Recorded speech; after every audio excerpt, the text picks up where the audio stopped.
Donc, je m'appelle Benoît, je suis responsable de la communication à l'École centrale d'hypnose et je suis accompagné de Linda. Oui, Linda, responsable commerciale et conseillère formation. Et toi, Olivier?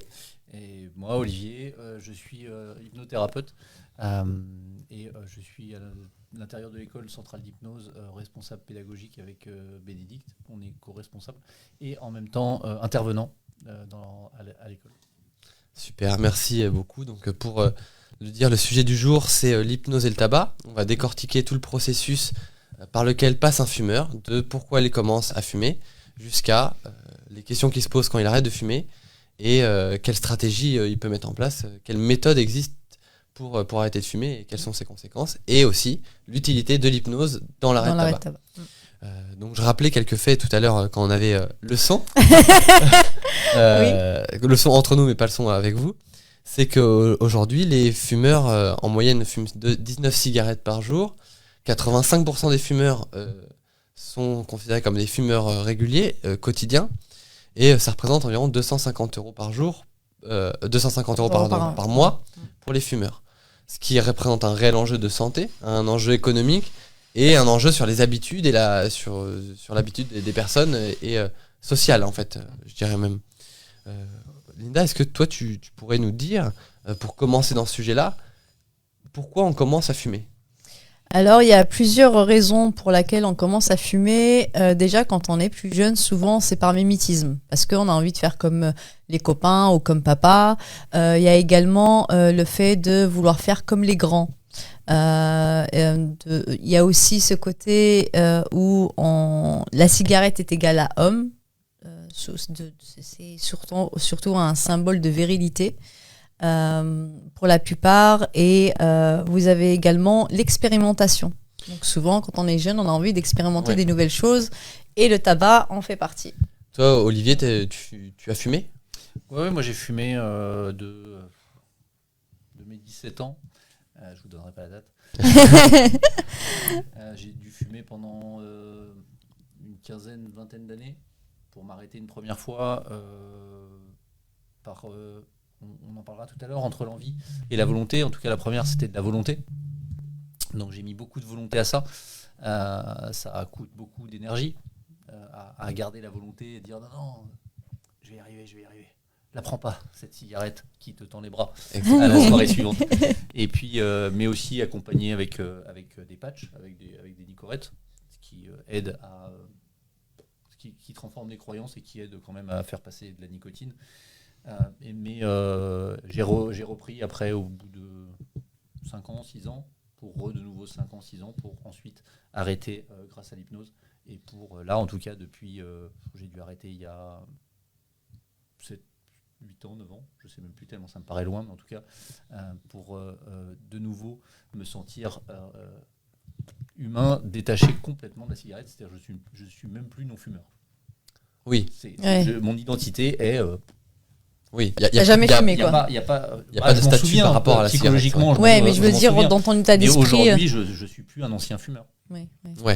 Ok. Oui, tu es complètement détaché de la cigarette, que ce soit non-fumeur, fumeur ou fumeur passif. Complètement détaché. Ok, c'est super intéressant comme parcours. C'est vrai que la cigarette, pour différentes générations, elle a un impact. Donc quand on est jeune, souvent, effectivement, comme tu disais, Linda, c'est pour... s'affranchir des parents, montrer qu'on est adulte, qu'on prend des décisions qui peuvent parfois vouloir casser avec ce que la famille pense et ce que les parents conseillent. Et puis il y a aussi d'autres personnes qui, dans les années 60, qui ont grandi dans les années 60, où la cigarette finalement était recommandée. Il y avait des pubs à la télé de médecins qui faisaient la promotion de la cigarette. À la table, c'était presque une habitude. C'était le café clope, même pour les enfants, à partir des adolescents. À partir de 15 ans, il y avait café clope à la fin du repas. Et donc, on est passé, en fait, finalement, c'est assez intéressant, des années 60 où il y avait presque ce côté très social, très bien vu de la cigarette, en 60 ans à aujourd'hui, où finalement, la cigarette, c'est quelqu'un qui fume, c'est quelqu'un qui prend pas soin de son corps, c'est quelqu'un qui est dépendant d'une drogue, c'est quelqu'un qui... Ouais, ça, c'est un point de vue, hein. Pour le fumeur, lui, il prend soin de soi, c'est bien sa sûr. Liberté. Mais mais c'est intéressant, la subjectivité. Je pense qu'on va y venir. On va en parler. La subjectivité de chacun. C'est-à-dire que pour un fumeur, le fumeur suivant ne va pas être dans le je prends pas soin de moi, je suis.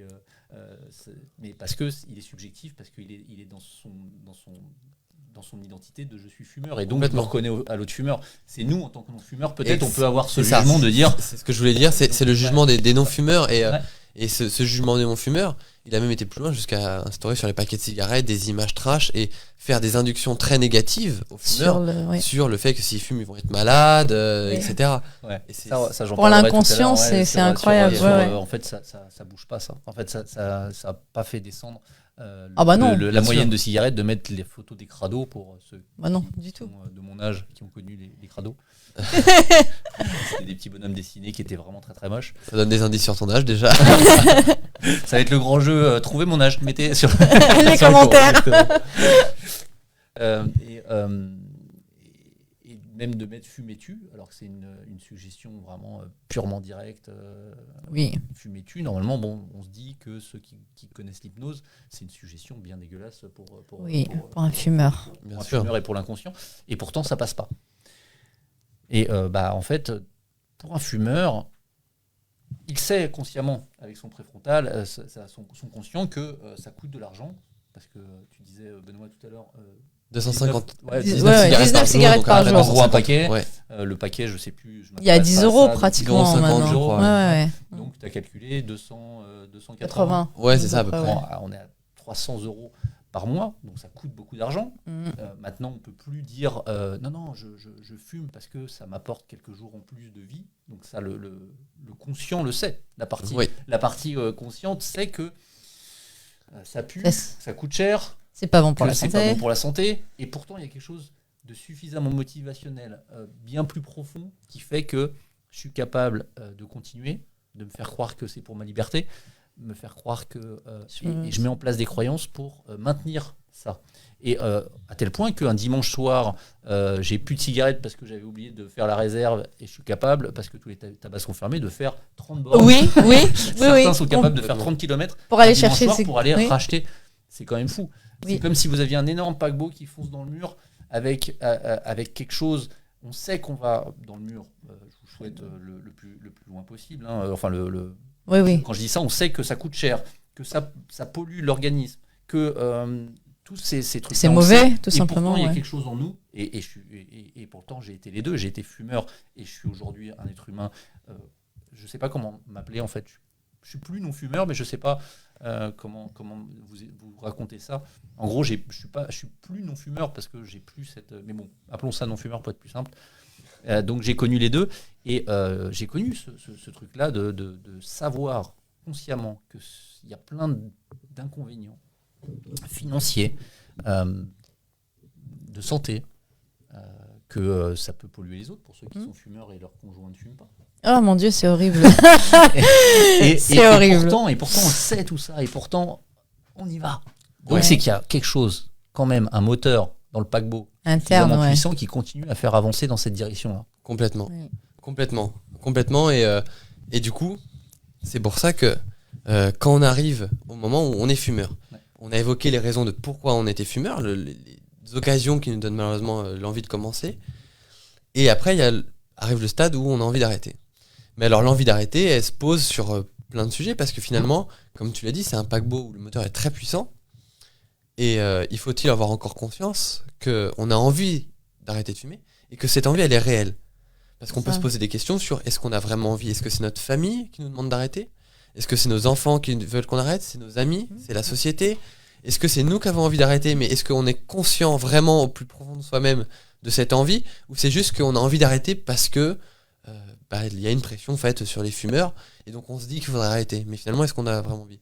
Toutes ces questions-là, c'est aussi important dans le cheminement de quelqu'un qui veut arrêter de fumer pour se décider. Et surtout, moi, la question que j'allais te poser, Olivier, c'est, toi, en tant que thérapeute, est-ce que ça fait une différence entre quelqu'un qui vient de lui-même, qui a pris la décision d'arrêter de fumer et qu'il ne sait pas trop comment faire, donc il vient demander de l'aide, et pour une autre personne qui vient parce que sa femme ou son mari lui met la pression pour arrêter de fumer. Est-ce que ça fait la différence? Est-ce qu'au niveau du résultat et de la démarche personnelle, enfin, est-ce que tu vois toi qu'il y a une différence ou à partir du moment où la personne vient, c'est faisable? Quand elle vient et que c'est pour un système motivationnel qui n'est pas... Est-ce que tu peux rapprocher un petit peu ton micro? Si le système motivationnel n'est pas lié à un tri sur soi, Oui. alors je vais préciser le tri sur soi parce qu'on n'est peut-être pas écouté que par des gens qui sont dans l'hypnose ou dans la PNL. Le tri sur soi, c'est qu'on est vraiment en référentiel sur je le fais pour moi. On peut faire des choses pour les autres. Il y a des fois où on prend des décisions, comme tu disais, tiens, mes enfants me supplient d'arrêter de fumer. Ma femme me dit que je pue quelque chose de fou. Mon médecin m'a dit... si tu continues, tu risques d'aller dans le mur. Il y a une modalité qui est le système est en tri sur l'autre et pas en tri sur soi. Et donc, je vais passer un moment à aller chercher les motivations de la personne. Si vraiment elle me dit « Ah non, mais moi, je veux continuer, je viens vous voir parce que on travaille autre chose », ou je dis à la personne vous reviendrez quand vous serez prêt. Parce qu'en fait, en hypnose, on réactive les envies, on fait marcher l'envie avec la volonté, on peut bosser sur un truc qui est hyper important en cigarette et j'ai envie de dire dans tout système psychique. On y viendra très rapidement, c'est-à-dire que l'émotion est quand même dans émotion, il y a motion, le fait de bouger, c'est ça qui nous met en mouvement en fait. Si on s'arrête à la cigarette, à tous les ingrédients négatifs dont je vous ai parlé tout à l'heure, c'est-à-dire coûte cher, puis amène de la santé un peu moyenne. Au niveau du souffle. C'est une émotion en fait. Même si vous ne le sentez pas, vous fumeur, et que moi je le sentais pas quand j'étais attiré par une cigarette, il y a des croyances bien sûr liées à ça, mais aussi des émotions. Et qu'est-ce qui est plus puissant que ce fameux moteur du paquebot qui sait qu'il va à un endroit où il devrait pas, que tous les signaux sont non, va plus par là, que ce soit extérieur par la famille, par les médecins, mais surtout il faut quand même trouver la motivation interne du paquebot pour pouvoir transformer ce moteur, et ce moteur-là, c'est l'émotion. Donc si la personne n'a pas l'émotion de pouvoir, la volonté ou l'envie profonde de pouvoir changer et d'aller travailler sur cette émotion particulière qui fait que ça maintient l'envie de fumer. Ce symptôme c'est un symptôme. La cigarette pour moi, au même titre que du psoriasis, au même titre que quelque chose, il y a une bonne raison en fait. Si vous continuez à fumer alors que ça coûte autant d'argent, c'est qu'à l'heure actuelle, jusqu'à aujourd'hui, il y avait une bonne raison. Votre inconscient ne vous fait pas faire quelque chose qui n'a pas une raison. Qui n'a pas de raison, utile, ouais. Donc en fait, il y a une utilité à ça. Accompagner quelqu'un qui veut arrêter de fumer juste avec le symptôme, en tapant sur la tête du symptôme, c'est un peu comme retirer un pansement. Vous faites pas ça avec un enfant, c'est-à-dire un enfant qui a une totote, vous lui arrachez pas de la bouche en disant à partir d'aujourd'hui t'arrêtes complètement la totote, oui. Et c'est en hypnose, et à partir d'aujourd'hui terminez la totote, vous terminez la cigarette, ça vous dégoûte, ça pue, c'est sale, ça va vous rendre malade, vous allez mourir. Ça, c'est des suggestions, j'utilise pas du tout moi, parce que c'est pas motivationnel, c'est de la répulsion. Autant ça peut être motivationnel à un moment de fuir un endroit. Oui. Mais c'est pas réglé un truc, oui. Mais aller vers, c'est quand même beaucoup plus motivationnel d'aller vers. Complètement. Et donc de trouver ce qui motive la personne à aller vers. Mais aller vers, c'est justement s'occuper de cette émotion qui... je vous l'accorde que quand on sort une cigarette, on a l'impression, c'est tellement routinier, 20 fois par jour. Ouais. Ah ben c'est quand on enlève énorme. les heures de sommeil, parce qu'on ne fume pas pendant qu'on dort normalement. Oui. Alors il y en a qui se réveillent. J'ai connu un collègue, on était ensemble à l'hôtel quand j'étais plus jeune, quand on se déplaçait, et il se réveillait la nuit 3 fois pour fumer. Ouais, c'était fou. Ouais. C'est. Mais bon, mettons, lui, c'était quand même un exceptionnel. Un gros fume. Exceptionnel. Si la moyenne est à 20, c'est qu'il y en a qui fument 30 et les autres fument 10. Mais même 20, ramener une journée pour ceux qui dorment 6 heures, ça fait 18 heures, ça fait au moins c'est énorme par heure. Ah bah oui. Oui. Et donc, ça veut dire que vous êtes habitué avec le temps, on s'est habitué. Et donc, l'émotion, finalement, on la ressent pas trop. Bah non, c'est plutôt l'habitude de toucher. Mais en fait, il y a quand même une émotion suffisamment puissante pour faire avancer ce paquebot sur lequel c'est écrit, ça tue. c'est écrit, on voit des trucs dégoûtants qui sortent de la gorge, Ouais, dents, complètement. des dents éclatées. Personne ne se dit j'ai bien fait de prendre cette pâte parce que elle est mieux, elle donne les dents noires, c'est cool. Personne fait ça. Mais c'est qu'il y a quelque chose de sous-jacent qui est sous le radar. Quand je prenais le paquebot, en fait, c'est la métaphore que je fais un peu aux élèves, c'est-à-dire que l'eau, c'est le conscient, le facteur conscient, c'est-à-dire qu'en dessous, c'est plutôt inconscient. Le paquebot, il avance, on lui dit mais non, il ne faut pas aller là. Le conscient, il dit non, je ne vais pas dans la bonne direction, il faut que j'arrête. Ça coûte cher, etc. Tous les systèmes motivationnels, enfin les raisons, entre guillemets, sans jugement, mais les raisons qui repoussent de la cigarette plutôt. Et pourtant, dessous, dans l'inconscient, il y a quelque chose qui emmène le paquebot à continuer à fumer, à faire 40 bornes le dimanche pour aller chercher ses cigarettes. Et pour l'instant, j'ai rien trouvé de plus motivant dans l'inconscient qu'une émotion. Une émotion, ça agit, ça fait faire des choses dans la prise de décision, fait des choses complètement folles. Complètement folles. On prend des décisions dans sa vie, des choses par l'émotion qui vient en disant j'y vais. Et donc, pour moi, je suis persuadé, mais ça reste une croyance, vous avez tout à fait le droit de dire que ce que je dis ne vous convient pas, mais il y a forcément une émotion suffisamment puissante, même si on ne la ressent plus, on se coupe de ça, parce que ça fait 20 fois par jour où on le fait, depuis 30 ans, si on découpe le nombre de cigarettes fumées, tu l'as fait ça sur un fumeur de 10 ans? Non, je ne l'ai même pas fait. J'aurais pu imaginer le tas. Le cendrier. Ouais, c'est clair. Le cendrier, ça fait 7000 cigarettes, un truc comme ça, parce qu'on a 20 cigarettes par un jour. Jacuzzi de cigarettes. Et donc, il y a quand même quelque chose de suffisamment motivationnel et puissant. Moi, je travaille avec ça, en fait. Qu'est-ce que c'est que ce moteur ? Et ce moteur, il peut venir d'une émotion qui est déclenchée par, effectivement, comme tu disais tout à l'heure, Linda, la première fois. Ouais. La première fois où, moi, par exemple, j'ai fumé. Je passais mon BAFA. C'est pour être colo, animateur de colo. Et on était, de souvenir, une quarantaine, on était 2 non-fumeurs. Est-ce que tu peux bien parler dans le micro ? Je crois qu'on a des gens qui t'entendent pas du tout. Ah, pas du tout. Ouais. Ah, c'est embêtant. Mais pour moi, je vois le son qui rentre, donc... Est-ce que vous m'entendez ? Peut-être un petit peu plus loin, mais comme ça, ouais. Est-ce que vous m'entendez ? Je peux prendre une voix de crooner. Je pense que ça va être bon comme ça. Ouais. Ok. Et quand moi j'ai commencé, donc j'étais dans une formation de BAFA, on était 40, il y avait 38 fumeurs pour 2 non-fumeurs. Parce que tu as 17 ans ou 16 ans, le théorique, tu dois voir commencer à 16 ans. Moi j'arrive là, c'était à l'époque, petit indice pour l'âge, c'était à l'époque où on avait le droit de fumer partout à l'intérieur. Oui. Et donc, je me retrouve à faire des réunions justement de formation qui étaient des trucs un peu serrés quand même. C'était une grande table, on était tous autour de la table, mais tout le monde fume. Donc au début, oui. Et puis t'as 16 piges, t'es avec des congénères, c'est-à-dire des gens de ton âge. Oui. T'as envie d'être comme eux. Des filles, des garçons, tu te dis tiens. Et là, c'est venu. Alors une émotion déjà pour. C'est pas que négatif. Ah non, c'est ni négatif ni positif pour moi une émotion, c'est une information, c'est une enveloppe. Une émotion, c'est juste une enveloppe, reste à déchiffrer ce qu'il y a dans l'enveloppe. Mais une émotion, c'est une enveloppe. Alors des fois, il y a des enveloppes qui sont plutôt sympas avec des petits cœurs qui annoncent joyeuses années, machin. Oui. Celles-là, elles sont sympas à ouvrir. Et puis des fois, il y a des enveloppes qui sont un peu plus trash, où vous sentez qu'il y a le sigle d'une entreprise qui vous donne de l'électricité ou de l'eau. Vous savez qu'en ouvrant, ils vont pas vous annoncer un petit truc. Donc des fois, on baigne l'enveloppe. Ou à force de recevoir toujours la même enveloppe, 20 fois par jour, le message qui est dedans, on sait même plus, on fait plus attention à quelle enveloppe.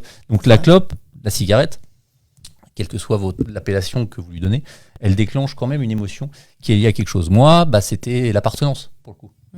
Et c'est vrai que j'avais plus tendance à péter le paquet en une soirée quand j'étais dans une soirée plutôt avec des gens que je connaissais pas. Ouais. Parce que ça s'est travaillé, je le sais maintenant parce que je l'ai travaillé. Oui. Je me suis fait accompagner la deuxième fois et puis je l'ai bossé en auto-hypnose, mais je suis allé chercher l'utilité de la clope. Quelle est l'utilité ? Et j'ai questionné l'émotion. Savoir faire monter l'émotion et pour questionner quelle est ton utilité, comme ça on va pouvoir travailler dessus. Et en travaillant dessus, ça va me permettre de plus avoir cette émotion. Plus d'émotion, plus de raison d'aller acheter un paquet, plus de raison de fumer. Exact. Ce qui n'empêche pas de taper sur le symptôme aussi quand on est En cabinet, on peut aussi taper sur le symptôme et dire qu'à partir de maintenant, ça va lui permettre de gagner en santé. Je ne dis pas qu'on fait que du sous-jacent et d'utilité du symptôme, mais c'est le principal, quoi. Mais du coup, donc, c'est génial ce que tu viens de dire, parce que on vient de voir que finalement, que ça soit pour commencer, pour avoir envie d'arrêter, et même le processus de la cigarette, c'est 100% mental. Oui. C'est que du conscient ou de l'inconscient, finalement, souvent de l'inconscient. Donc, l'intérêt du patch, ou d'aller voir un addictologue, un tabacologue, ou qu'est-ce qu'on a d'autre, la cigarette électronique, finalement, il est moindre, parce que ce seraient des stratégies qui ne seraient pas les bonnes, ou disons que ça peut aider, mais c'est pas la stratégie qui va changer quelque chose, puisqu'en fait, elle soigne le symptôme et non pas ce qu'il y a derrière, ce qu'il y a dans le mental. Donc, si on veut arrêter aujourd'hui, on a plus intérêt à se diriger vers une thérapie pour travailler sur soi, que aller chercher quelqu'un qui va dire on va remplacer ça par ça. Je peux que aller dans ton sens parce que c'est comme ça que je travaille et c'est comme ça que je l'enseigne à l'école centrale d'hypnose. Mais ça sent, enfin les gens qui font. Après, il y a des gens qui ont plein de bonne volonté et par exemple, tu demanderais ça à mon père, il dirait mais moi j'ai arrêté avec la volonté. Oui, c'est exactement ce que j'allais te poser comme question parce qu'il y a des gens, ils se lèvent le matin et ils se disent c'est ma dernière clope et ils arrêtent. Vraiment, ça veut dire qu'ils peuvent avoir 3 à 4 paquets par jour, donc des gros fumeurs. Ouais. Et en fait, ils se lèvent un jour et ils disent c'est terminé, je finis ce paquet de cigarettes et c'est fini. Ouais. Et ils y arrivent. Ouais. Donc, ce genre de personnes, est-ce que ils ont traité l'émotion inconsciemment parce qu'ils l'ont compris de façon inconsciente, donc hop, du coup, il n'y a plus besoin de fumer, ou est-ce que ils ont juste déplacé éventuellement le problème ailleurs, peut-être par à l'alcool ou autre chose. C'est intéressant, ça, on n'en a pas parlé du déplacement de symptômes. Beaucoup de gens pensent que quand on arrête de fumer, on prend des kilos. Oui. C'est marrant cette croyance. Oui. Eh ben, c'est un déplacement de symptômes. C'est-à-dire que pas gérer l'utilité du symptôme. Par exemple, si je me mets à la place d'une de mes clientes, je fais que pour elle, quand elle fumait, elle se faisait un câlin elle-même, elle prenait soin d'elle parce que sinon le reste du temps elle était cantonnée à son rôle de mémère à la maison, que le mari rentrait, ramenait pas mal d'argent, c'était cool, mais avec tout ce que je travaille, la vaisselle elle n'est pas faite, donc elle prenait un moment pour aller sur sa terrasse et pour prendre un moment pour elle et se faire un petit câlin, se rassurer, se faire un petit ça fait du bien. Comme tout à l'heure avec l'enfant, vous lui arrachez sa totote.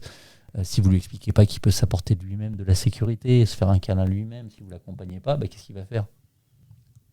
Il va prendre le pouce. Il va prendre le doudou, il va le sucer, mais ça va être juste un déplacement. Il a un besoin.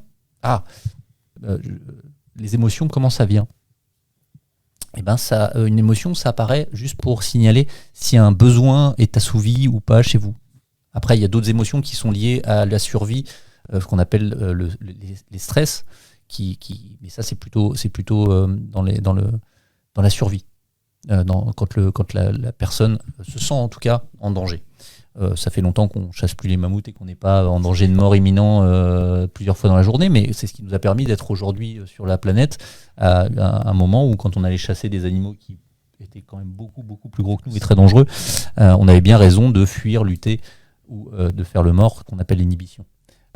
Quand on enlève ces trois fonctions du cerveau, ces 3 émotions qui sont très basées sur la survie reptilienne, la clope, elle les active rarement. Ça m'est arrivé quand même d'avoir des émotions très très très très aiguës sur la clope. Mais le reste du temps, c'est plus des émotions qui sont sur le besoin. Les besoins, ça peut être des besoins d'appartenance. Ça, c'était un peu mon cas. C'est ce que tu en as parlé au début. Des besoins de stimulation intellectuelle. Il y a des gens, d'ailleurs le même produit dans plusieurs de mes clients. L'autre fois c'était marrant parce qu'ils sont venus l'un derrière l'autre. Il y a le premier me dit mais moi je suis un stressé.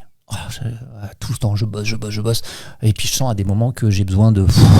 Alors je descends, je fais une pause, je prends une clope et ça m'apaise. Travail, on va voir les sous-jacents, on fait la séance, il trouve ses solutions. Voilà. Client suivant, il vient, il fait moi je bosse la nuit, si j'ai pas de clope, je m'endors. C'est-à-dire que ça me booste. Le même produit, il est capable de calmer et de booster en même temps. Ouais.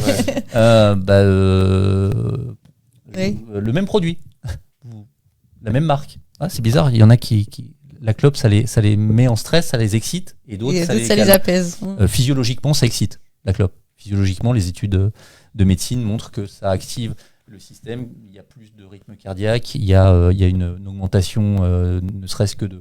Oui. Ouais. Ça excite plutôt le système nerveux plutôt que ça le calme réellement. Mais pourtant, il y a beaucoup de gens qui fument en se disant, Pour se calmer, oui. Oui. Ça va me calmer, Oui, bien oui. sûr. Ouais. Et donc, ça vient. Les besoins sont activés par des croyances. Je parle pas, bien sûr, de religion là-dedans. Je parle de croyances. Nous, on regarde. Chaque individu regarde la réalité à travers le filtre de ses croyances. Complètement. C'est-à-dire le réel. Par exemple, c'est un chien. Un chien, c'est un chien. Un petit enfant qui lui a la croyance de oh, c'est trop mignon les chiens. J'ai toujours voulu avoir un chien. Qu'est-ce qu'il est mignon. Le même chien, il va l'approcher, il va vouloir le caresser. Quelqu'un qui, par l'expérience de vie ou par l'éducation, les parents auront dit « Oh non, attends, t'approches pas du chien, il meurt !» Et ben, ce chien-là, le deuxième enfant...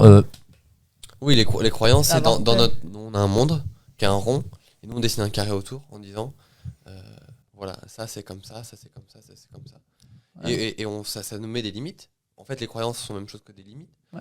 Alors, il y a des croyances qui ne sont pas limitantes. Il y a des Oui. croyances qui sont Bien très sûr. bien. Là, tu parles des croyances limitantes, qui limitent, Oui, c'est ça. qui limitent Oui, le les monde. croyances, Ouais. oui, les Ouais. croyances peuvent parfois être Ouais. limitantes et obstruer la vue et se dire qu'une situation n'est pas possible alors qu'elle est tout à fait envisageable. C'est juste que notre construction en tant qu'être, par l'éducation, par ce qui nous a entouré, notre société, a construit l'image qu'on a de la réalité. Ouais. C'est ça, c'est qu'en fait, le réel... Moi, j'ai tendance à séparer les deux. Le réel, c'est la tasse. La réalité, c'est toutes mes croyances qui voient la tasse, qui fait expérience de la tasse qui est là et tout ce que je vais y mettre comme subjectivité. On parlait tout à l'heure de subjectivité. C'est si j'ai vécu une très belle histoire d'amour et ce jour-là, elle m'a offert cette tasse. Elle m'a dit tiens, regarde, je t'aime tellement que je t'offre cette tasse. Croyez-moi bien que quand je la regarde, c'est plus exactement la même tasse. Bah oui. Et en même temps, cette fille, quand j'avais 16 ans, qui m'a offert cette tasse, mon premier amour, où elle me l'a offert, mais en disant reprends ta tasse, connard, je te quitte. Quand je regarde la tasse, tiens, c'est marrant, elle n'a plus du tout cette même forme. Ah, on nous dit qu'on nous entend pas. Ok. On nous entend. Alors, je vais vérifier. Moi, j'ai vu qu'on m'a dit que c'était bon. Hein. Le son. Est-ce que tu peux mettre du... alors, on a juste Dan qui est de l'autre côté. Est-ce que tu peux écouter, voir ce que ça donne Super. Et Je suis le premier invité qu'on n'écoute pas. Exactement. Non, mais Donc voilà, c'est de la subjectivité, elle découle de là. C'est-à-dire que la tasse, c'est la tasse. Elle a des petits cœurs, elle a des cadres noirs, des carrés blancs. Ça, c'est la réalité, c'est le réel. Mais la réalité, selon comment elle m'a été offerte, selon quelle... Oui, mais après, je le mange quand même. mais après, regarde. Oh, comme ça. Et donc, voilà, le réel de cette tasse, c'est qu'elle est plutôt cylindrique, qu'elle a un trou pour y mettre de l'eau. Il faut que je fasse attention en vous la tournant, il y a de l'eau dedans. Et qu'il y a des petits dessins avec des cœurs. D'ailleurs, ces cœurs me rappellent que quand elle me l'a offert, c'est plutôt cool, j'ai une émotion sympa qui monte. Ouais. Mais si en gros, quand elle me l'a dit, ça s'est brisé, ces petits cœurs, j'ai mis de la subjectivité dans cette tasse.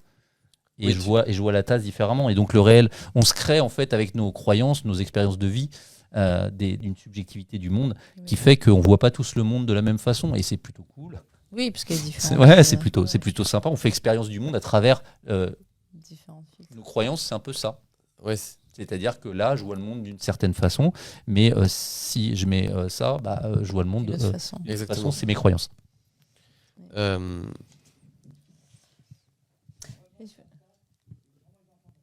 Ah d'accord. Bon je vais finir. Mais après, tu peux le mettre comme ça, un peu plus sur le côté. Ouais, mais moi ça me va bien. Sinon, il y avait une autre chose aussi que j'ai vue par rapport aux cigarettes électroniques. Oui. Ce qui était très intéressant, c'est qu'au début, on disait que prendre la cigarette électronique, c'est un peu mieux que la cigarette. Ah, c'est mieux. que c'est, enfin voilà. En quoi c'est mieux, je disais? C'est physiologiquement. oui, mais voilà, on puis il y n'a a pas moins assez de de recul non nicotine, plus pour savoir. voilà. J'en sais rien. Moi, je suis pas médecin. Et ce qui est intéressant dedans, c'est que sur la cigarette électronique, je trouve, moi personnellement, que c'est beaucoup plus addictif que la cigarette, parce que la cigarette, justement, quand on la prend, il y a un début et il y a une fin. Donc on la prend, on la voit se consumer, on voit que c'est terminé. Alors que la cigarette électronique, on est tout le temps en train de vapoter. Ouais. Tout le temps. Et au final, finalement, c'est mieux de prendre une vraie cigarette, à mon avis. Alors les études médicales montrent que dans le filtre, il y a, je sais plus combien, 6 000 ou 7 000 agents quand même néfastes qu'il n'y a pas dans la cigarette électronique. Donc physiologiquement parlant, médicalement parlant, si j'étais médecin, je pourrais te dire peut-être l'inverse. Mais dans l'automatisme, bien sûr, je suis d'accord avec toi. C'est-à-dire que les personnes, en mangeant maintenant... c'est ça. Remarque qu'on le faisait aussi, hein, on fumait en mangeant, il y a de ça pas si longtemps dans les restaurants. Mais oui, il y a des gens qui vapotent au boulot puisque c'est autorisé, ils commencent à l'interdire. Bon, après, je suis pas médecin, j'ai pas fait de recherche, donc je sais pas si c'est mieux ou moins bien, mais en tout cas, ça a l'air d'être en tout cas moins mauvais pour la santé. Oui, financièrement, je sais pas. T'as fait une étude là-dessus? Non, j'ai pas fait d'études. Alors, j'ai pas fait d'études sur tout le milieu de la cigarette. Non, j'ai pas regardé. Je pense que financièrement, c'est plus compliqué parce qu'il faut regarder l'achat du truc. Et les recharges, exactement, complètement. C'est moins facile à calculer. Oui, il y a différentes recharges en plus. Du coup, on est passé par plein d'étapes pour définir effectivement d'où viennent les envies de fumer, les pulsions, tout ce qui tourne autour de ça. Toi, en tant que thérapeute, quel est ton travail quand tu reçois quelqu'un qui vient pour une séance d'hypnose? Tu as abordé beaucoup de sujets là, mais comment tu vas l'accompagner? Est-ce que ça prend une séance, plusieurs séances? Est-ce qu'il a besoin de travailler après chez lui? Comment ça se passe? Alors, ça se passe jamais de la même façon. C'est ça qui est beau, parce que je travaille pas avec un symptôme, ni avec un arrêt de la cigarette, je travaille avec une personne. Et donc la personne, moi j'ai la responsabilité, je suis professionnel, de mettre tous les moyens en place pour l'aider à trouver ses solutions. J'ai pas d'action sur la rapidité, la temporalité par laquelle il va avoir besoin, lui, de prendre son temps. C'est-à-dire que quelqu'un qui m'appelle, qui me dit « Ah, vous, monsieur Weber, avec vous, c'est 1 ou 2 séances, ou 3 séances, ou 4 séances ?» Je sais pas. Vous avez besoin de combien de temps pour arrêter ? Par contre, je mets tout en place pour que ce soit le plus rapide possible. Donc très souvent, en une séance, il n'y a pas de retour. Après, je me renseigne pour savoir si c'est pas de retour parce que j'ai pas bien jobé, j'ai pas fait mon travail, ou si c'est pas de retour parce que elle a arrêté. Faut faire une recherche, parce que si on s'arrête à moi, les gens ils viennent me voir une fois et ça s'arrête, ça veut rien dire, parce que. Et là, tu parles que des gens qui fument la cigarette, sans le shit, par exemple. Ah, le shit, c'est une autre indication, c'est que l'émotion, elle est à l'activation, pendant qu'il la fume, et surtout avec des effets secondaires. Ouais, c'est-à-dire qu'il y a quand même l'implication qu'il y a une recherche, d'état modifié de conscience, de pouvoir vivre des choses qui ne s'autorisent pas à vivre. Donc mais c'est un peu pareil. Si tu me dis, tiens, on fait un podcast sur l'alcool, alors c'est un peu différent, parce que l'alcool, quand tu sevres en un coup, attention, il y a quand même des dangers, là pour le coup, physiologiques, physiques, et de mort. Quelqu'un qui arrête soudainement de boire, le corps peut réagir de façon brutale, un peu chaude. Donc faites-vous accompagner, si vous êtes thérapeute, faites-vous accompagner d'un médecin, d'un addictologue quand vous touchez à des drogues ou à l'alcool.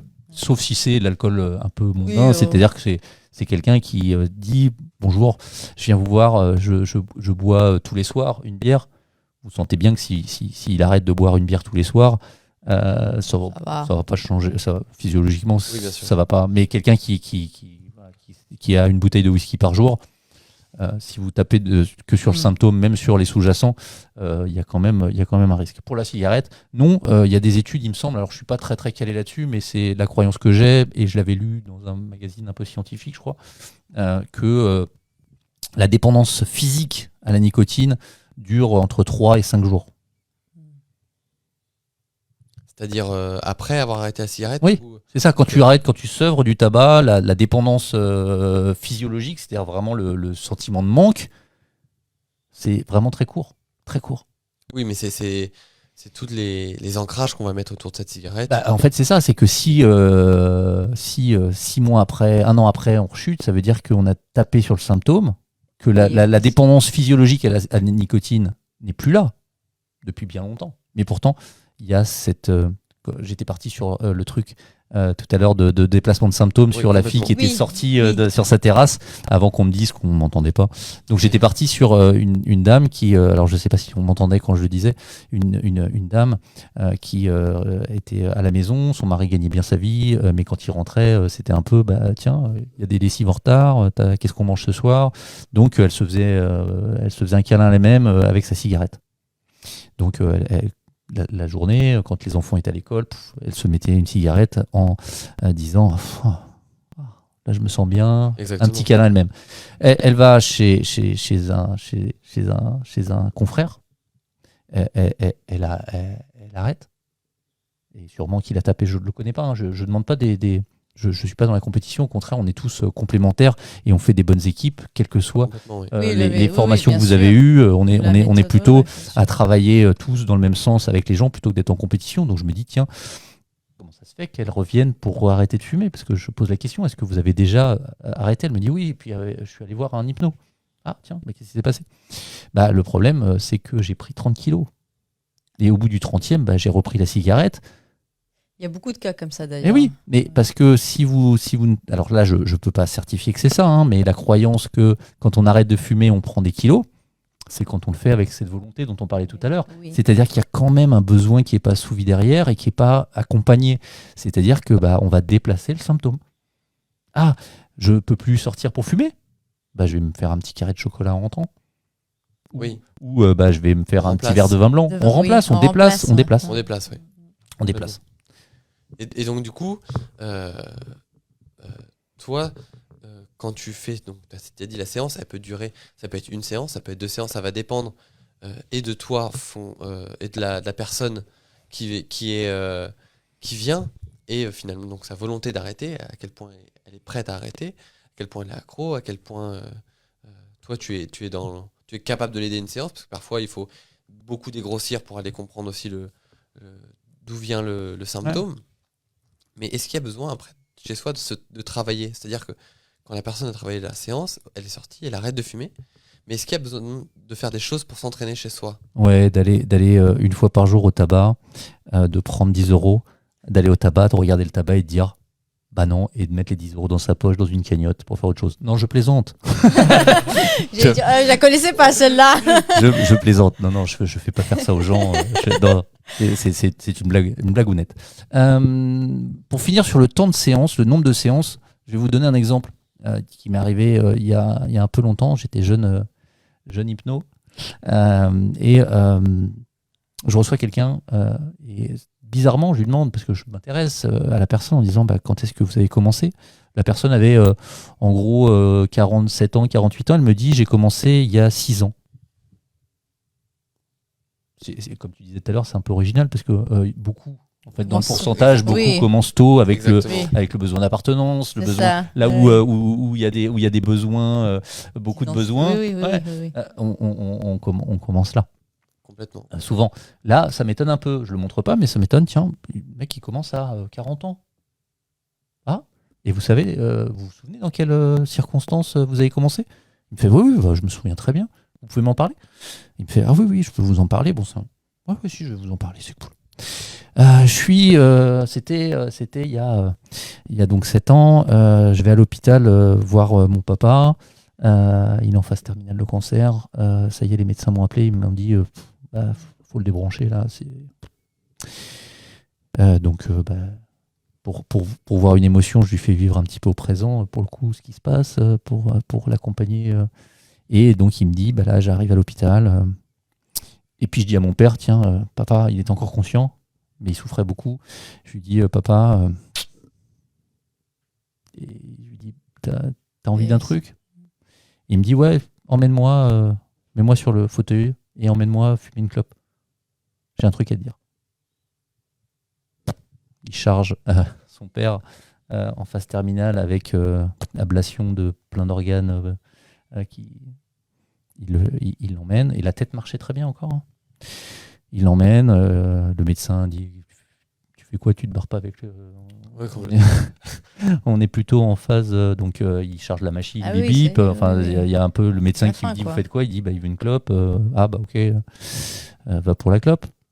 Descendez pas, il y a un truc là pour fumer pour les infirmiers, parce que c'était il y a quelques années.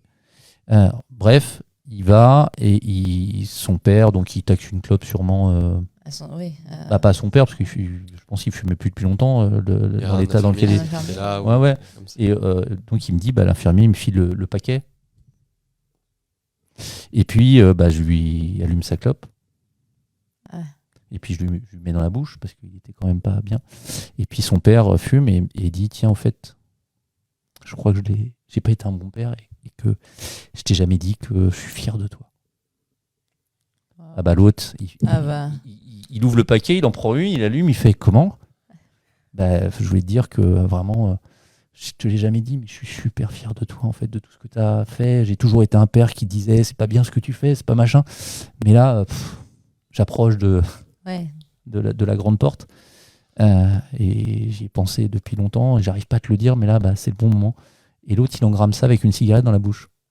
Tout de suite, il y a tout de suite la connexion se fait rapidement entre le... inconsciente, c'est-à-dire que il est reparti avec le paquet de clopes. Bah oui. Et puis le soir même, en pensant à son père qui allait débrancher, parce qu'ils le font pas tout de suite, les médecins, ils disent ok, vous avez l'autorisation, là il est tard, on laisse dormir, on voit si vraiment... Et le père a pas besoin de débrancher, il m'a dit il est décédé par lui-même dans la nuit.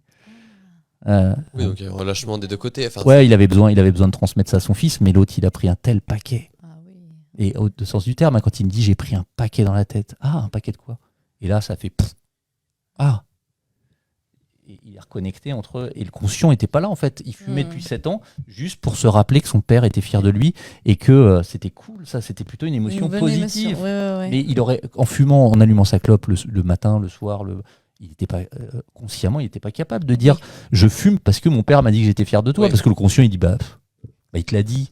Oui. Mais il était conscient que c'était arrivé à un moment de sa vie où il y a quelque chose de marquant. Parce qu'il s'est fait accompagner ou parce qu'il a suffisamment d'habileté pour être en auto-hypnose et dire ok, je bosse pour voir quel est le sous-jacent derrière. Okay. Mais il faut aller chercher ça. Okay. Il faut aller le chercher. C'est-à-dire l'utilité, elle apparaît pas comme ça consciemment, il faut aller la chercher. Ouais.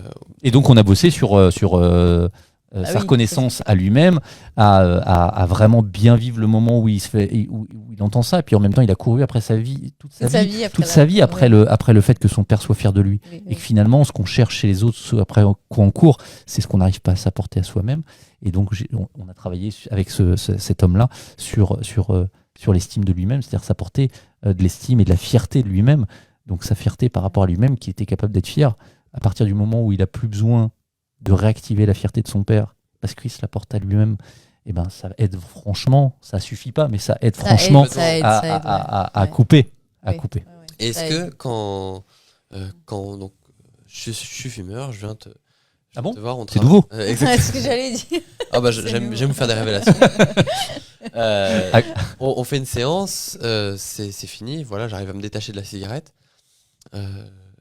Est-ce qu'il y a un risque de rechute ?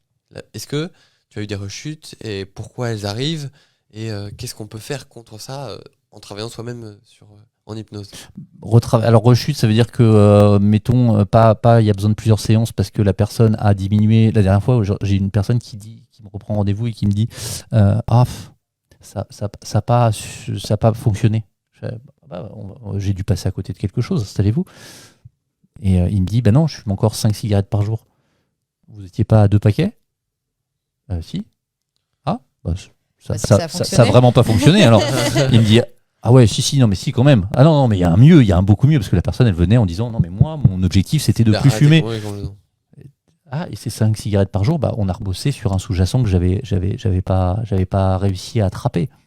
C'est-à-dire que pour moi l'être humain ils sont tous différents et que moi mon job c'est d'aller mais c'était pas le moment pour livrer le deuxième sous-jacent de la cigarette qui continuait. Donc ça l'a vachement aidé pour la première émotion, mais il y en avait une deuxième caché sous le tapis, et j'ai pas eu moi les compétences ce jour-là pour lui faire sortir, ou lui était pas prêt. Oui, Oui. souvent non, mais aussi.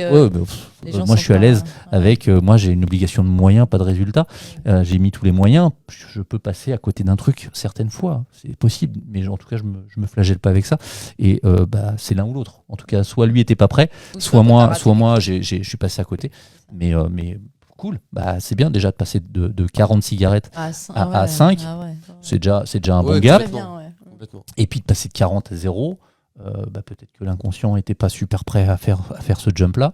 Et donc ça a permis de faire un palier. Et là, il a fallu 2 séances. Est-ce qu'on a des questions peut-être ? Alors moi, je voulais juste du coup retomber sur la chute. Est-ce qu'il y a une risque de rechute après avoir arrêté ? Et comment en fait... Moi, les questions que je me pose, c'est un fumeur qui arrête avec l'hypnose, est-ce qu'il peut rechuter ? Comment il gère le fait de faire une pause cigarette, être entouré de ses collègues, mais ne pas fumer, donc être en tabagisme passif, gérer tout ça, et est-ce qu'on a peur de... On a évoqué la perte de poids, donc là-dessus, c'est réglé, mais voilà, comment on gère un environnement, en fait. Ensuite, une fois qu'on était fumeur, on a plein d'habitudes, de fait de sortir à des pauses avec ses collègues qui fument. Et est-ce que tout cet environnement-là peut nous faire chuter ? Et est-ce que rechuter, finalement, c'est pas si grave et on peut continuer à travailler dessus ? Ouais, alors une petite anecdote qui vient de me revenir en tête, c'est une amie de ma belle-mère, de la femme de la mère de ma femme, et pas de la femme de ma mère. C'est une autre émission. Qui m'a dit un jour qu'une amie à elle, ça faisait 30 ans ou 40 ans qu'elle avait arrêté de fumer, et elle la voit manger des Nicorettes ou des patchs et des Nicorettes. Ouais. Elle lui dit, mais qu'est-ce que tu fais ? Elle fait, le tabac, ça fait maigrir, ça empêche de grossir. Alors, sa croyance, c'était qu'en mâchant des Nicorettes, elle allait maigrir. Comme quoi, la croyance, c'est quand même génial. Ouais, complètement. C'est quand même génial. Donc, pour répondre à ta question, bien sûr que ça peut. L'être humain n'est pas on-off. Donc, bien sûr que d'aller faire réviser sa voiture, de décider de faire un truc sur sa voiture, est-ce que ça empêche de réavoir un accident un jour ? Tout dépend comment vous avez réparé cet accident-là et comment vous vous mettez à conduire. Si vous changez pas vos habitudes, évidemment, si quelqu'un qui bosse la nuit, qui bosse dans un univers où tout le monde fume, où c'est super cool de fumer, mais qui continue à avoir et les croyances que c'est super cool de fumer et que y a encore des croyances sous-jacentes là-dessus, et forcément, non, c'est pas obligatoire, mais il y a un risque, il y a un risque de rechuter si la personne se dit ok, donc ça a transformé et que réellement dans sa vie, elle le vit comme waouh, c'est génial d'être. Faudrait trouver un terme aux gens qui sont non-fumeurs, plutôt que de les appeler des non-fumeurs, parce qu'en hypnose, comme on comprend pas trop le négatif, l'inconscient, ça serait bien de trouver un terme pour... Oui, complètement. Je ne pourrais pas le trouver là. Ouais. Si vous avez des idées, mettez dans le chat une personne qui n'a jamais fumé ou ne fume plus, comment on pourrait l'appeler. Mais en tout cas, je suis ça maintenant, c'est-à-dire que je suis pas un ancien fumeur. Super, merci beaucoup. Mais donc oui, il y a des risques, il peut y avoir des rechutes, bien sûr. Mais déjà, la personne, si elle s'est vécue en état d'hypnose, c'est-à-dire en état d'hypnose, ce qui est cool, c'est qu'on vit comme vrai les informations, ce qui est proposé, on le vit et on transforme.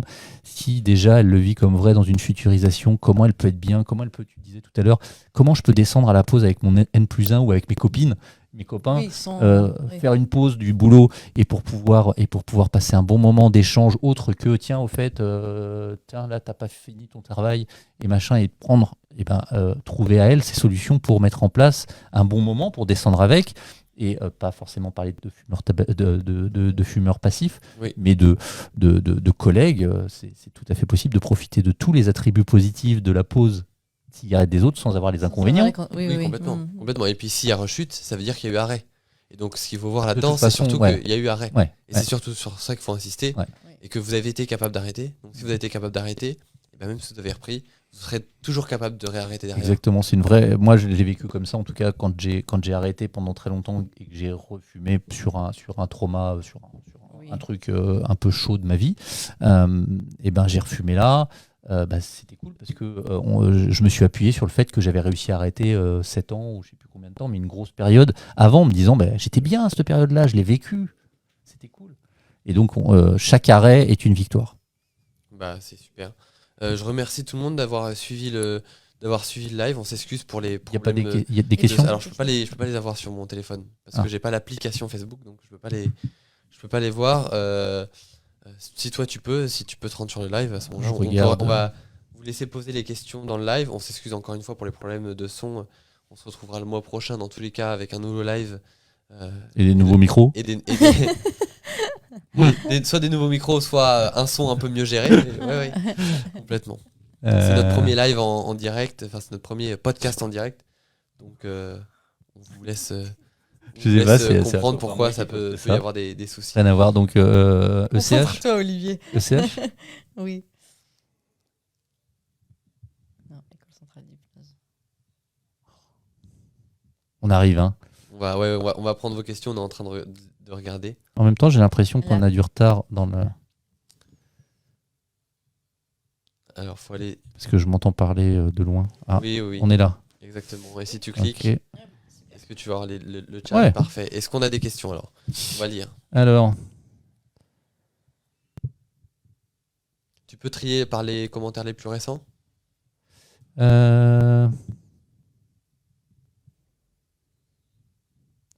Là, c'est aussi une indication sur mon âge. Génial.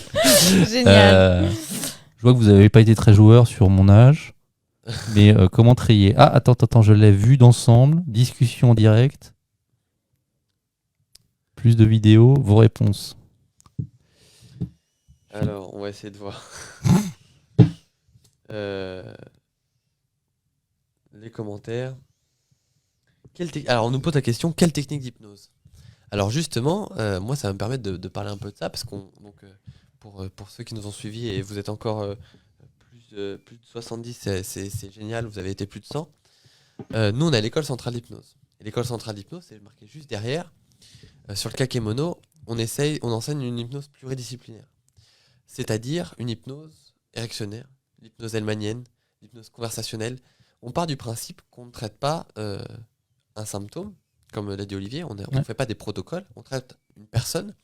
Et donc, toutes les techniques d'hypnose vont nous permettre de s'adresser à ce qu'on appelle le VACOG, les sens des personnes, le visuel, l'auditif, le kinesthésique, l'olfactif et le gustatif.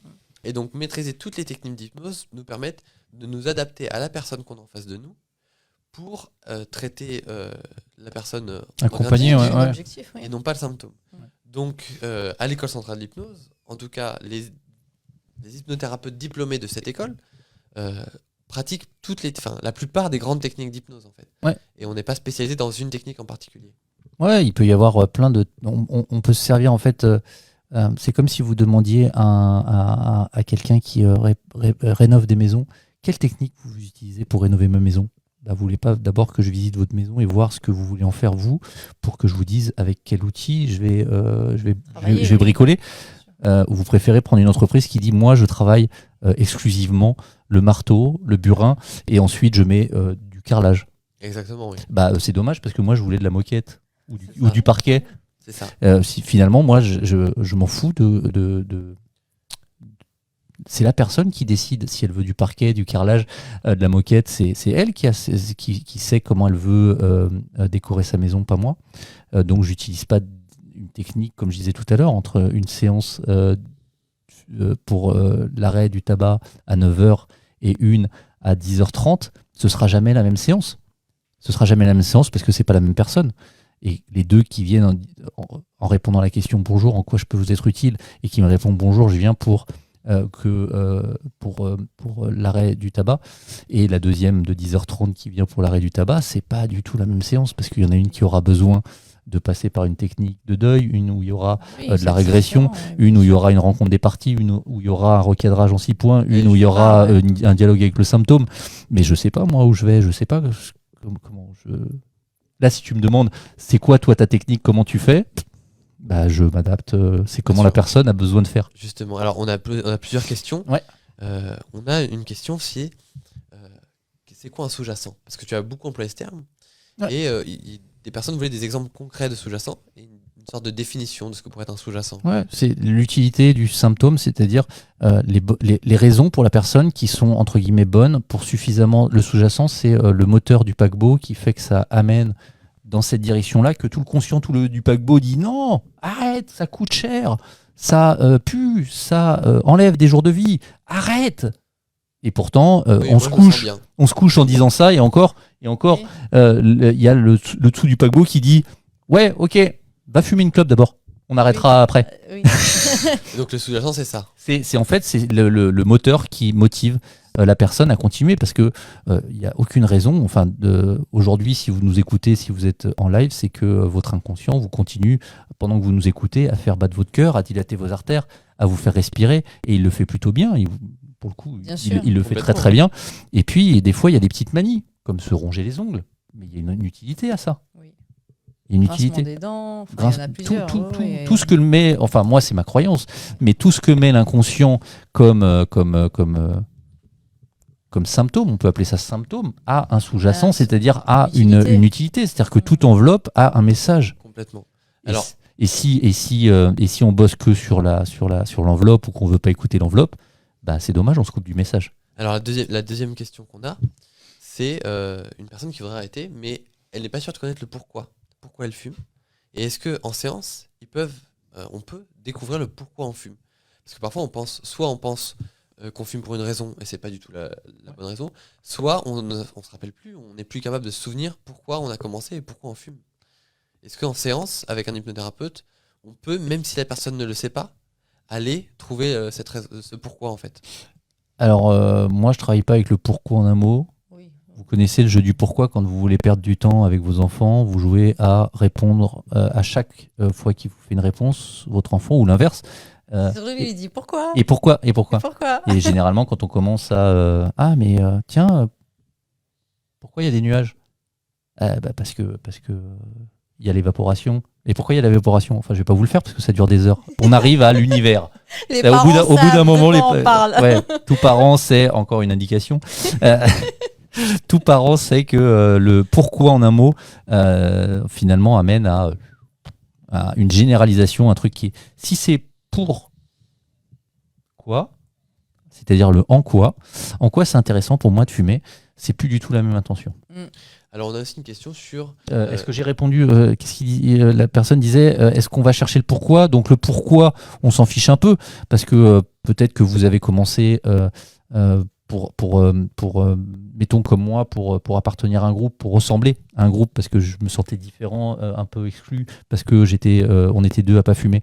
Mais en quoi aujourd'hui, le pourquoi ça a commencé? Bon, dans certaines techniques de régression, ça peut être intéressant d'aller à la source.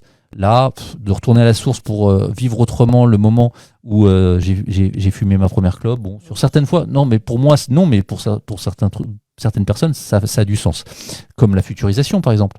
J'ai des amis qui sont spécialisés dans le tabac, qui font toujours une futurisation.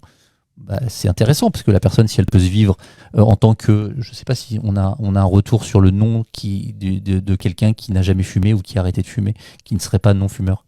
Non, ils n'ont pas été joueurs non plus. J'ai pas trouvé encore. Donc pas joueur sur l'âge, et pas joueur sur le fameux nom qu'on va inventer pour les personnes qui n'ont jamais fumé ou qui ont arrêté de fumer. Et donc le pourquoi vous avez commencé, ça a peu d'importance, parce que de toute façon ça appartient à votre passé. Par contre, comment vous l'avez géré, qu'est-ce que ça vous a apporté sur le moment? Si c'est un trauma, y retourner pour revivre autrement la chose, ou pour en tout cas aller ressortir la substantifique moelle de qu'est-ce qui fait qu'aujourd'hui, en quoi aujourd'hui fumer est un moteur émotionnel suffisamment puissant pour contrer la motivation de arrêter comme ça du jour au lendemain. J'arrête. Alors là, c'est intéressant et on peut aller travailler. Ouais. J'avais une question aussi sur je pense qu'une thérapeute qui avait une question sur une femme enceinte, une cliente, une femme enceinte qui aimerait arrêter pour son bébé, et elle se demandait comment faire, comment agir pour ça. Ça reprend un peu ce qu'on se disait sur il n'y a pas de protocole exact, ça va dépendre de ses motivations. Mais est-ce qu'une femme enceinte aujourd'hui peut arrêter de fumer pour le bébé? Généralement, elles n'ont même pas besoin de nous, pour la plupart. La motivation est tellement forte, les médecins mettent une telle pression que généralement les femmes, même s'il y a un très très gros sous-jacent, elles vont arrêter parce qu'elles sont mamans pour le bébé. Mais c'est ça, c'est que l'allaitement, on dit que c'est pas trop bien, donc on lutte un peu. On se fait peut-être des fois un bon petit postpartum.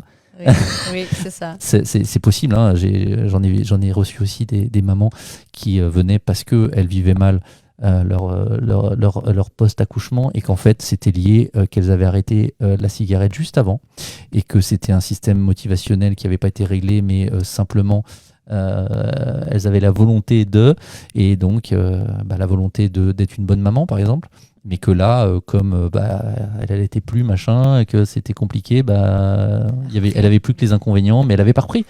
Non, parce qu'elle venait celle-là pour juste gérer son émotion de déprime postpartum. Oui, qu'elle avait déplacé mais qu'en fait elle se sentait pas bien parce qu'elle continuait à allaiter un petit peu, donc elle refumait pas. Elle s'interdisait la clope, mais elle n'avait pas enlevé les sous-jacents dont je parlais tout à l'heure. C'est-à-dire qu'elle continuait à subir les besoins qui ne sont pas assouvis à ce moment-là, qui calment l'émotion en fait quand vous prenez la cigarette. Alors une autre question, c'est quand est-il nécessaire pour changer le comportement de fumer de le remplacer par un autre comportement? Par exemple, porter ses doigts à la bouche ou sortir le paquet, le bruit du briquet surtout. Toutes ces petits ancrages qu'on a, comment aujourd'hui on les gère? Est-ce qu'on les remplace en hypnose ou est-ce qu'on les accompagne? Ça peut être intéressant. C'est un peu, je bosse pas forcément comme ça parce que c'est remettre un ancrage sur quelque chose. Si on fait disparaître le sous-jacent, si on fait disparaître vraiment l'émotion ou l'émotion qui était liée au besoin qui a l'impression de ne pas être assouvi à ce moment-là pour déclencher une émotion qui fait que va prendre une clope. Alors il n'y a pas besoin. Par contre, un désancrage, c'est intéressant. Une levée d'encre. Pardon pour le mot désancrage, plutôt une levée d'encre parce que c'est un vrai ancrage, la cigarette. Il y a le bruit du briquet, il y a quand ça aspire que ça se consume, il y a le goût, il y a l'odeur, il y a tous les sens qui sont là et ils sont répétés, on a dit 19 fois par jour en moyenne. En moyenne, un ancrage se fait sans émotion en 28 jours, mais quand il y a une émotion, beaucoup moins. Alors imaginez un ancrage où vous le faites 19 fois par jour. Pendant des années. 15-20 ans, il y a quand même une levée d'encre à faire. Ouais, c'est intéressant, ça je le fais, la levée d'encre. Reposer un ancrage, c'est surtout s'autoriser à continuer à penser que on est un non-fumeur. C'est pour ça que ça m'embête le terme non-fumeur. D'accord. C'est parce que dire non-fumeur, ça veut dire qu'on dans l'identité, on a les habitudes de fumeur, exactement. Mais on ne fume plus en fait. Exactement. Dans l'identité, c'est ça qui est dur. Fumeur, c'est que on est fumeur.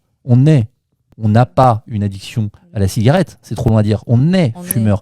Et donc, être fumeur, c'est quand même taper sur l'étage le plus haut de deals pour ceux qui connaissent, pour la plupart, s'ils sont professionnels. C'est en tout cas, c'est dans l'identité. L'identité, c'est quand même avant la spiritualité, en tout cas ce qui nous caractérise et qui nous. L'ego et l'identité, c'est quand même important. Quand on est fumeur, on se vit comme un fumeur avec toutes les croyances qui sont liées à ça. Tiens, moi je suis libre. Ça me rend libre. Je fais ce que je veux. Le désancrage, il peut être suffisant? La levée d'encre, ça peut être. La levée d'encre, suffisant tout seul? Non. Oui. Oh non. La question, c'est un désancrage peut être suffisant parfois? Donc je pense que c'est seul. Alors j'ai dit non parce que c'était toi. Alors à la personne qui demande, oui, ça peut arriver, mais il faut que ce soit un pur fumeur d'habitude. C'est-à-dire que il y a aucune émotion, c'est juste l'habitude. J'en ai pas connu beaucoup. Ce que j'allais dire, ça m'étonne. Ouais. Si c'est purement comportemental, mais on sait bien que purement comportemental, enfin il y a eu des études sur la psychologie du comportement, on sait que c'est déclenché, le comportement, nos choix, nos capacités sont déclenchées par nos émotions, et les émotions sont déclenchées par des croyances et des besoins non assouvis ou assouvis quand c'est la joie, la surprise, des choses comme ça. Mais en tout cas, se suffire à lui-même. De toute façon, j'aime pas dire non, oui. Je suis un peu... Oh non, j'allais dire une région de France où on dit qu'ils sont comme ça. Non, je vais pas faire ça. En tout cas, c'est que l'être humain, en fait, je peux pas le cartographier, je peux pas dire toujours, je peux pas dire jamais. Mais moi, ça j'essaye de convoquer mes souvenirs. Je crois que ça m'est jamais arrivé de faire que une levée d'encre. Ok. On a une proposition pour le terme. Super. Mais je pense pas qu'elle va passer. Ah, vas-y. On a pour ma part, je dis personne saine. Alors si, quand tu regardes la vie à travers, mais ça va être difficile de faire passer ça à tout le monde. Non, les gens qui fument sont très sains, hein, tout va bien pour eux. Et je pense qu'avec tout ce que la société, que ce soit à la télé, sur les paquets, leur montre. Ouais, déjà, il y a une stigmatisation. C'est horrible comme. Je pense qu'aujourd'hui, les fumeurs savent que c'est pas bon pour la santé. Ouais, puis il y a une. Comme tu l'as dit, taper dessus, c'est ce que les normes ont fait depuis 10-15 ans, voire 20 ans maintenant. Ça n'a pas fonctionné. C'est la preuve. Oui, c'est ça. Ils l'ont interdit à la pub, ils l'ont interdit dans les restos, ils l'ont interdit dans les lieux publics. Ils ont mis des photos des crados sur les paquets. Ils ont mis fumée tu. Ils les ont taxés. Ils ont essayé de monter l'argent, le prix. Donc il y a un moment où on se demande ce fameux moteur à quel point il est puissant, parce que ça change pas beaucoup le nombre de fumeurs. Non. Finalement, ça a augmenté quand j'ai commencé, c'était 10 francs. Ouf, grosse indication sur l'âge. Ah, il a commencé, il a dit qu'il avait 17 ans, c'était encore le franc. Ancien ou nouveau. Ça c'est pas sympa. Ça c'est pas sympa. J'ai pas connu l'ancien franc. Et donc ça a quand même fait fois 6,5 ou 7. Ah oui, complètement. Mais c'est comme comme c'est une drogue, on peut dire c'est une drogue, c'est comme l'alcool, etc. Ouais. C'est une addiction. C'est addictif. C'est addictif. Ouais. Drogue, il y a une connotation. Quelque chose qui est addictif, quel qu'en soit le prix, si on est addict, c'est pas ça qui va changer le fait qu'on arrête. Ouais. Alors j'avais une demande qui était un exemple concret de levée d'ancrage. Ah bah comme je bosse pas, j'ai dit que je bossais pas trop avec ça, mais un petit peu. Oui, lever d'encre, c'est pouvoir amener donc là, je m'adresse sûrement à la personne qui demande ça est thérapeute. C'est obligé. Oui. Je suis pas sûr que ce soit le sujet ici. En gros, une levée d'ancrage, c'est d'arriver à comparer deux émotions et de lever en fait l'encre qui était à chaque fois qu'elle entend ça. En fait, c'est plus remplacé par une autre émotion ou libérer une émotion par rapport au bruit. Le geste, elle aura plus à le faire, mais quand elle est avec des fumeurs, la personne, non, on va pas dire saine. Ça me va pas. Merci pour cette proposition, mais on ne prend pas. La personne qui s'est libérée, en tout cas du tabac, va voir le bout rouge se consumer, va voir. Donc il y a quand même un ancrage. Là, ça serait rentré dans les techniques qu'on apprend à l'école centrale. C'est pas le sujet d'expliquer comment on fait une levée d'encre. En fait, c'est désactiver une encre, c'est activer un stimuli extérieur qui déclenche un état interne, une émotion. Par exemple, les Madeleine de Proust, par exemple, la musique de la première fois où j'ai dansé avec, je sais plus comment elle s'appelle, où j'avais 12 ans, où ça m'a fait un truc, et c'était sur Still Loving You. C'est encore un indice. Et donc là, avec une telle émotion, ça a ancré. C'est-à-dire que quand j'entends Still Loving You, ça dure pas longtemps, hein, mais ouais. Et donc, si vous levez pas l'encre, ça peut arriver avec un stylo. Tiens. De vous retrouver au début. Oui. Donc lever d'encre, c'est-à-dire de changer l'émotion, et comme elle est levée, il n'y a plus besoin, le stimuli qui est là, le stimulus qui est là ne prend pas et ne déclenche pas l'émotion, justement de tiens, je me sers de la cigarette pour combler le besoin. Complètement. On a aussi alors je pense que c'est une proposition, je pense connaître ta réponse, mais sur la pause d'ancrage négatif. C'est-à-dire, pour un fumeur, lui mettre un ancrage négatif sur quand il prend sa cigarette ou quand il allume son briquet. Quel est ton avis là-dessus ? Je l'ai fait une fois, j'avoue. C'est sale, c'est moche. Je l'ai fait une fois. Je vais vous dire pourquoi. La personne vient me voir et elle me dit, une femme assez âgée, et qui me dit... C'est mon médecin qui m'envoie parce qu'il me dit que je vais bientôt mourir et qu'il faut absolument que j'arrête. Trachéotomie, non, c'était chaud. Donc là, effectivement, et encore, c'est parce qu'elle voulait, hein. Mais sinon, bon, écoute. Mais du coup, tu conseilles pas cette technique ? Non, du tout. C'est bosser taper que sur le symptôme. C'est-à-dire, ça pue, c'est sale, si bien qu'à chaque fois que vous mettrez une cigarette dans votre bouche, alors ça vous enlèvera 1 journée, 2 journées, 3 journées de vie. Non, je fais pas ça, moi. Oui, parce que c'est de la suggestion vraiment sale. Mais non, mais en plus, déjà, c'est pas vrai. C'est pas Ah vrai. oui, en plus, C'est-à-dire que Jeanne Calment, je crois, fumait 1 ou 2 cigarettes par jour et buvait un verre d'alcool.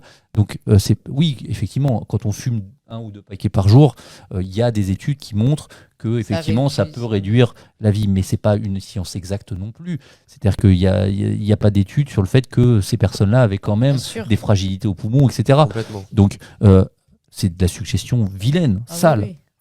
Et puis, il y a des gens qui travaillent avec le dégoût.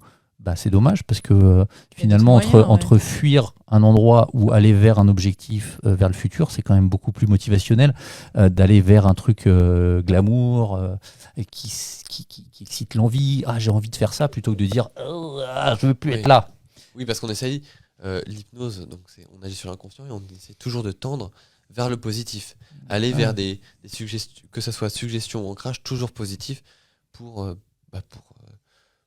Pour améliorer, en fait. pour améliorer Ouais. et toujours supprimer ce qui pourrait avoir un aspect Transformer négatif ou plutôt. transformé Ouais. pour pas que la personne, si une personne est addict au tabac, qu'elle fume, qu'on lui met un ancrage négatif, elle va se mettre de la négativité toute seule dans sa journée et dans son moment, alors que c'est déjà négatif. L'acte, elle est déjà consciente que c'est négatif et en plus on lui rajoute un ancrage négatif dessus. Ça fait beaucoup de Ça choses fait négatives beaucoup, et ça aide pas forcément, je pense, à l'arrêt et à changer vers le positif. Ouais. Alors, s'il y a d'autres questions, n'hésitez surtout pas, sentez-vous libre plutôt de Oui. de nous envoyer dans le chat. On va y répondre et puis s'il n'y a pas d'autres questions, on s'arrêtera là. Et puis même le dégoût n'a pas de sens, c'est-à-dire d'aller sur le dégoût de la cigarette si jamais la personne elle aime bien aller en soirée et qu'elle devient, certains par la volonté deviennent les pires dictateurs Oui. non-fumeurs Oui. parce qu'ils se sont arrêtés et Donc, qui tout le monde doit supportent plus arrêter. et qui font de la propagande en disant mais tu sais que ça va te tuer, mais c'est ça, alors qu'ils ont fumé pendant 30 ans. C'est dommage. Et parce que l'hypno les a dégoûtés du truc. Et donc ils sont là, mais ça pue trop, tiens, je vais plus en soirée.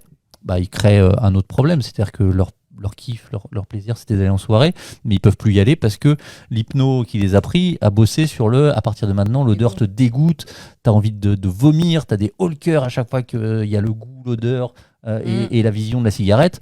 C'est quand même dommage parce que vous avez pris une décision à la place de la personne et que vous venez de lui couper un de ses plaisirs qui était aller aux soirées. Ouais. Dommage. Oui, parce qu'on peut faire du coup des associations. Effectivement, Bien sûr. si le symptôme est, quand on travaille quand on travaille sur le sous-jacent, mettre un ancrage négatif, effectivement, ça fait ce que tu dis, où on va pas mettre le négatif sur le symptôme, mais sur le sous-jacent. Ouais. Sur pourquoi quand je veux être déstressé, pourquoi je ressens ça? Ouais. Parce que mais là je fume pas, pourtant j'essaye de me déstresser, de me calmer, de faire de la méditation. Pourquoi j'ai cette odeur dans la bouche quand je fais de la méditation? On a plusieurs remarques sur le fait qu'il y a des protocoles de dégoût. Oui, ça Oui. existe, mais bien sûr D'ailleurs, que ça nous, on existe. travaille pas avec les Ah non. protocoles. Enfin, ça dépend. Après, je sais pas ce que vous appelez protocole. Moi, j'appelle ça plutôt technique pour éviter. En tout cas, on bosse pas avec des scripts. Oui, c'est ça, Voilà, un c'est script. ça. Ouais, Après, le complètement. protocole, on sait pas. Oui. Par On exemple. a une trame, mais ouais. voilà, on a. Ouais, c'est Il y ça. a une trame Ouais. en général, mais nous on travaille pas avec des scripts en fonction du symptôme. Voilà. Exact. Comme on l'a dit, on travaille sur le sous-jacent, Oui. donc ce qu'il y a sous le symptôme, et pour avoir un sous-jacent, on va résumer un peu, mais quelqu'un qui fume, il peut fumer parce que Plein de raisons, en fait. tout ça. pour le sentiment d'appartenance, Oui. parce qu'il a envie de tester des nouvelles expériences, parce que il avait envie de s'affranchir de ses parents. Et si on a quelqu'un de 30 ans aujourd'hui qui fume, qui vient nous voir, et quelqu'un de 70 ans, oui, ils fument, les deux fument. Ouais. Oui. Peut-être même avec la même fréquence. Mais alors la raison et Ouais, l'antériorité... même deux personnes de Mais 30 ans, de même sexe et Exactement, mais même des personnes de même des jumeaux. Les jumeaux qui Exactement. viendraient, Oui, ils oui. n'ont pas engrammé leur vie de la même façon, leur matériel psychique de la même façon, et donc il y a eu des choses, études, ouais. des émotions qui sont pas engrammées pareil. Oui. On a des questions sur si on a des sessions de formation, donc j'imagine stage et spécialisation sur l'arrêt du tabac. Pour l'instant, on n'en a pas. Non. On a le livre que vous voyez en rouge juste derrière Olivier et juste derrière moi, qui a été écrit par Dan, le directeur de l'école, qui s'appelle Cesser de fumer en 28 jours, si je ne me trompe pas. Oui, exactement. Sans effort. Et donc là, à ce moment-là, il est disponible sur le site de l'école centrale d'hypnose. Vous pouvez l'acheter, c'est un livre où il y a un CD dedans, et vous pouvez vous faire des séances d'hypnose en écoutant les sons. Il y a des sons, il y a une voix qui vous guide. C'est de l'auto-hypnose très guidé qui peut vous qui fait Arrêtez de fumer. Arrêter de fumer. Et, Mais parce que là, Dan travaille sur des sujets communs, c'est-à-dire qu'il se sert des grandes familles, des grandes classes, comme on a dit tout à l'heure, comme Linda a merveilleusement résumé au début, sur l'appartenance, sur le besoin de se développer, peut-être de s'émanciper aussi. Tu parlais le côté viril, mais finalement, je crois que les études, il y a plus de femmes qui se mettent à fumer maintenant adolescentes que de garçons. Oui. Et donc, je pense pas qu'elles aient envie de virilité, mais peut-être plus de tiens, maintenant on est égaux, on a bossé pour l'égalité des sexes, tiens, c'est à nous de prendre, ça peut être ça, mais ça peut être aussi, on a besoin de reprendre le pouvoir, ça peut être, mais je crois qu'il y a autant de raisons que d'être humain, et c'est pour ça que il est très bien ce livre, parce qu'il y a une séance d'hypnose dedans, et que le fait de, ne serait-ce que le strict minimum en hypnose, le strict minimum de se mettre en état d'hypnose ou en auto-hypnose, de se vivre comme non-fumeur, c'est-à-dire de faire une futurisation pour les professionnels, c'est-à-dire se voir demain, après-demain, dans les jours qui viennent, se vivre comme un non-fumeur en allant chercher, et donc Dan le fait d'une façon plus ouverte, c'est-à-dire qu'il dit « Ah, et visualisez-vous dans 1 jour, 3 jours, 5 jours ». Finalement, dans une situation où, jusqu'à aujourd'hui, il y avait comme un risque. Oui. Et dans cette situation, visualisez-vous libéré du tabac, bien, avec les bonnes émotions. En fait, il tape large, il gère large pour que ça convienne au maximum. Maintenant, si vous voulez de l'accompagnement précis, personnalisé, allez voir un thérapeute. Et pas en 28 jours. La différence aussi avec le bouquin, c'est... Là, ça va être du désancrage et de l'ancrage. Exactement, comme c'est très guidé. C'est un processus un peu plus long, et quand on va voir un hypnothérapeute, c'est un processus plus court, rapide, donc ça dépend de votre envie, de votre niveau d'addiction, de vos motivations derrière, de si vous êtes prêt ou non, des sous-jacents. Il y a beaucoup de choses qui différencient, mais ça peut être un bon début, ce livre, et ensuite, pour aller plus loin, voir un hypnothérapeute. Exactement. Et si vous le sentez directement, allez voir un hypnothérapeute, mais si vous voulez déjà découvrir l'hypnose, l'auto-hypnose, l'état d'hypnose, être guidé avec une utilité qui est arrêter de fumer, je pense que ce livre, c'est un bon début. Un début.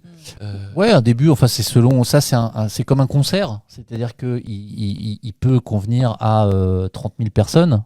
C'est-à-dire, tiens, c'est un concert, donc il est géré. Bon, quand vous le prenez, vous savez, vous avez plutôt des prérequis que vous avez envie d'arrêter. Comme c'est quand vous avez un concert de rap, vous aimez plutôt le rap. Oui, c'est ça. Donc, vous savez que vous êtes fumeur, vous avez envie de vous libérer du tabac. Ça, c'est un concert, c'est-à-dire que ça marche très très bien. Ça marche très très bien. Maintenant, si vous voulez avoir un moment pour vous, où vraiment il y a quelqu'un qui vous écoute et qui vous accompagne et qui prend en charge justement vraiment les sous-jacents, c'est-à-dire d'aller travailler avec vous sur qu'est-ce qui fait que ça s'est engrammé, la racine, et ben là, ça peut se faire que unitairement, mais les deux sont pas incompatibles, comme tu disais. On peut aller aimer les concerts qui conviennent à beaucoup de monde et se faire un petit concert privé. Pour que vraiment la personne dise « Ah non, maintenant joue-moi tel morceau ». C'est ça. Exactement, c'est ça. C'est 2 moments différents. Ouais, c'est 2 moments différents. 2 envies différentes. Super, si vous avez, je pense qu'on a répondu à la plupart des questions. Alors je vois qu'il y a une question sur le symptôme. Comme le livre de Dan n'est pas personnalisé, cela n'agit pas juste sur le symptôme.